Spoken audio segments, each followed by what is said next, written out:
Good morning. Before we get started, do you remember the last three memory verses? James 1 and 2. Dear brothers and sisters, when troubles of any kind come your way, consider it an opportunity for great joy. Psalms 119, verse 9. How can a young person stay on the path of purity? By living according to your word. In James 4, 3.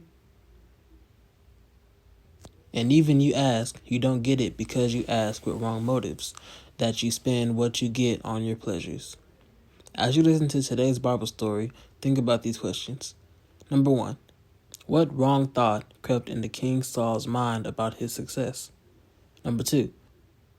Why did God send King Saul to destroy the Amalekites? Number 3. What part of God's command did the king disobey? Number 4. Who told Samuel that Saul had disobeyed God? And number 5. Who did King Saul try to blame? Saul disobeys God. The Philistines stayed in their own country after they were defeated, but King Saul made war against other nations that troubled his people. He was victorious, and the soldiers honored him as a brave leader. Saul added to his army every strong and brave young man he could find. No wonder his army grew larger and stronger. Finally, Saul chose his cousin Abner to be the captain of the forces. King Saul got along so well that he seemed to forget his success came from God. He felt proud of his many victories. Wrong thoughts crept into his mind. He began to decide what was right to do instead of obeying God's commands. Before the battle against the Amalekites, Samuel told Saul, "You must destroy everything. You must not take anything you find there." Saul gathered an army of 210,000 men and started for Amalek. On the way, he sent messengers to Kenites, who live among the Amalekites. Saul told them, "I am coming to destroy the Amalekites. Because you have shown kindness to the Israelites, I want you to leave the country at once. If you do not, you will be in the battle against us." The battle against the Amalekites was a great victory for Saul.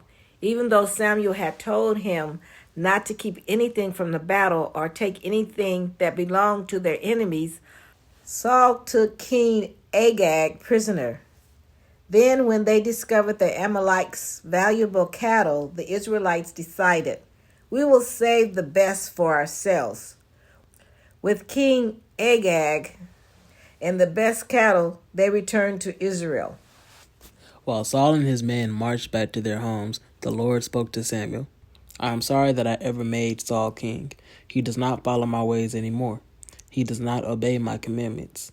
And Samuel, too, was greatly disappointed in Saul. All night he shed bitter tears and prayed for the king. The next morning Samuel went to meet Saul. When Saul saw the Lord's prophet, he said, "You are blessed of the Lord. I have done just as God commanded." Samuel looked straight into the king's eyes and asked, "What about the bleating of sheep and the lowing of oxen that I hear?" Saul explained, "From the battle, we brought back the best of the sheep and oxen to sacrifice to the Lord." Samuel told Saul how God had spoken to him during the night. Still, Saul tried to excuse himself and blamed the soldiers for wanting to keep the cattle. Samuel reminded the king, "It is better to obey God than to offer him sacrifices. Because you have rejected the word of the Lord, he has rejected you as king of Israel." At last Saul cried out, "I have sinned because I was afraid of the people and did what they wanted. Go with me, I beg you, that I may worship the Lord." As Samuel turned away from King Saul, Saul grabbed his cloak, and it was torn. Samuel said, "Just as you have torn my cloak, the Lord has torn your kingdom away from you and given it to your neighbor, who is a better man." Again, Saul begged the prophet to pray with him and to go with him to worship the Lord. And Samuel went to Gilgal and offered a sacrifice upon the altar for the sins of the people. After this, Samuel never saw King Saul again. Samuel returned to his home at Ramah. He mourned and wept as if Saul had died, for he knew God could not lead Israel while Saul rules. How much the Lord wanted a king who would follow his ways. Now let's answer the questions from earlier. Number 1. What wrong thought crept into King Saul's mind about his success? Saul became proud of his victories and stopped obeying God's commands. Number 2. Why did God send King Saul to destroy the Amalekites? Because they have fought against the Israelites. Number 3. What part of God's command did the king disobey? He spared King Agag's life along with many cattle and sheep. Number 4. Who told Samuel that Saul had disobeyed God? God told him. And number 5. Who did King Saul try to blame? He tried to blame the soldiers. This week's memory verse is Ephesians 5:6. Let no one deceive you with empty words, for because of these things the wrath of God comes upon the sons of disobedience. Think about it. Baboons on the loose. In eastern Africa, troops of about 50 baboons made themselves at home right next to a farm.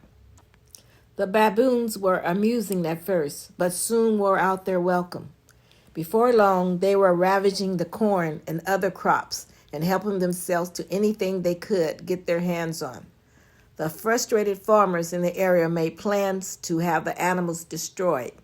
To do this, they set up cages with food in them. Their plan was to capture the baboons and then kill them once they were trapped. Baboons, however, aren't stupid animals. Sensing that the cages were dangerous, they refused to go in. But the farmers were patient. After several days, one of the hungry baboons ventured into the cage and sampled the food.